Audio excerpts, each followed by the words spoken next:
Greetings and welcome back to the Wild Swans at Coole. Today we are decoding Ted Hughes' poetry, the use of animal imagery in it, or how Hughes uses poetry. So most people read poetry like it is decoration. Pretty words, soft meaning, safe emotions. But for Hughes, he is not that kind of a poet. When you read Hughes, you are not observing nature, you are inside it. And here is the uncomfortable truth. The animals in his poems are not metaphors for something else. They are you before civilization. They are you who was taught how to behave. So today we are not just analyzing his poems. We are uncovering ideas that how he uses animal as a imagery to represent power, creation and the primal life force. To read Ted Hughes, you have to step out of the carpeted room of civilization and into the dark, wet woods where survival is the only law. The Thought Fox. Hughes uses animal imagery to explain the most human of acts, which is the artistic creation. The poem is not about a literal fox but the birth of a poem. Creation is not thinking, it is hunting.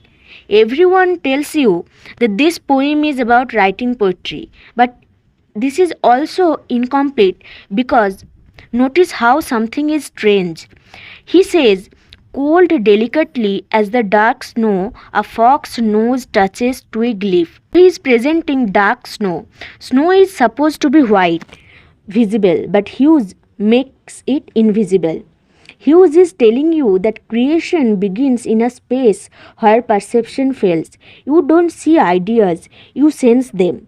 A fox's nose touches twig. Why the nose? Why not eyes? Because imagination. For Hughes, it is not visual, it is instinctual. It is closer to smell than to sight. The smelling is primitive, uncontrolled. This is Hughes rejecting the romantic idea that poetry is inspiration from above. For him, it is something that crawls up from below. In the poem, he says that it sets neat prints into the snow. What are these prints? The prints are the crucial structure of the poem, the meter, the rhythm, the word placement. So, what is happening? The fox is the raw instinct, the footprints is the crafted language. So, the imagery here is tactile and rhythmic. Hughes suggests that true creation is not a rational process, it is a primal, instinctual vegetation. The thought fox represents the primal life force of imagination. Hughes is showing that form is the fossil of instinct. The wild thought that the fox is leaving behind is a controlled pattern. Hughes is also saying the hot stink of fox. What is stink? Why it is stink? Hughes is using real creativity. He says the fox is invasive. It is entering within you. So you are not writing a poem. Hughes is not writing a poem. The poem is hunting him down. Now comes the poem Hawk Roosting. If the fox is about creation, the hawk is about absolute terrifying power. It is the power without conscience. Now, in this poem, we are moving from creation to domination. I sit in the top of the wood, my eyes closed. This is terrifying if you really think about it. A predator that doesn't even need to look. Power has become effortless. I kill where I please because it is all mine. There is no sophistry in my body. My manners are tearing off heads. So the hawk speaks with a chilling godlike arrogance. Here Hughes gives a voice to a predator that sees itself as the center of the universe. It took the whole creation to produce my food. The hawk is not proud, it is inevitable. It sees itself as the final product of evolution. This is not ego in the human sense. This is biological certainty. The hawk is what nature has been building toward. We cannot say that this is tyranny. But this is instinct. Humans create moral language to excuse power. The hawk has no need for moral language at all. The sophistry is not in its body. Hawk rejects human concept of mercy or right and wrong. It exists in a state of perfect kill. Critics often argue whether this is a metaphor for political tyranny, but Hughes himself suggested it was simply about nature thinking. So the hawk is not evil, it is what power looks like before human invented guilt. It is unapologetic, efficient, and eternal. The pike. The pike is the horror of pure instinct. In pike, Hughes moves from the air to the dark depths of the water into something older than fear. 3 inches long, perfect. So the pike for Hughes, growth is not improvement. Even the smallest creature is already fully programmed to kill. The pike is described as 3 inches long, but monsters in their potential. These fish are grandparents of the world, representing a survival instinct that predates humanity. Killers, moved by instruments. Violence is not learned, it is inherited. To lizard held in the air, a life subdues to its instrument. The pike are like dark shadows. In one famous scene, Hughes described 3 pikes kept in a tank that eventually eat each other until only one remains. The pike teaches us something disturbing, that beauty is not the opposite of violence. Sometimes it is designed for it.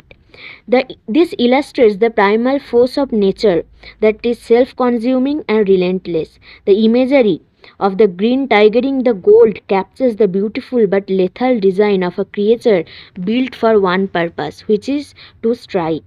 So the line silhouette of submarine delicacy and horror. Here delicacy is representing beauty and horror is violence. So he was refusing to separate them, taught us that something disturbing can be beautiful. Moving into his later work, Crow represents Hughes' attempts to create a black genesis. Crow is not just an animal, he is what remains when everything else fails. Crow lives in a broken universe. There is no moral system left, no order, yet he is surviving. So, fox is the creation, hawk is the power, pike is the instinct, and crow is the survival. Crow is a survival of post-apocalyptic landscape. He is ugly, resilient, and mocks death.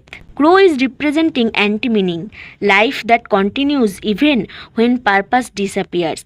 In the jaguar, Hughes contrasts the stink of stale urine in a zoo with the jaguar's visionary stride. While other animals coil or sleep, the jaguar is hurrying enraged through prison darkness after the light of his eyes. Here, the animal is a metaphor for the indomitable spirit. This is about humans in comfort, passive, distracted, tamed. The jaguar is physically trapped, but psychologically, it is still in control. Hughes separates body imprisonment from mental captivity. Hughes used the line that you can cage the body, but you cannot cage something that doesn't recognize the cage. An otter shows a creature that is neither fish nor beast, a wanderer that belongs nowhere. This imagery highlights the mystery of the natural world, the parts of life that remain underwater and out of reach of human understanding. Hughes' animal imagery serves as a mirror. By looking at the fox, the hawk, the pike, he forces us to look at the animal within ourselves, the parts of us that are driven by hunger, creation, and the will to survive. He reminds us that beneath our clothes and our laws, we are part of a terrifyingly beautiful primal circuit. As Hughes himself once noted, his poems are not about animals, they are animals. So, most poetry comforts us, but Hughes does the opposite. He removes the morality, which is the hawk. He removes the illusion, which is the pike. He removes control, which is fox. He removes meaning, which is crow. And he removes limitation, which is jaguar. And he removes the known, which is the otter. So, we come to a terrifying realization that we are not separate from nature.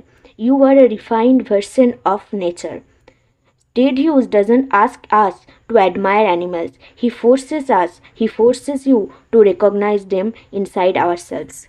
So if you have liked this video, please make sure to like, subscribe and share with your friends. And also the references that are used in making of this video are already tagged in the description. You can go and check them.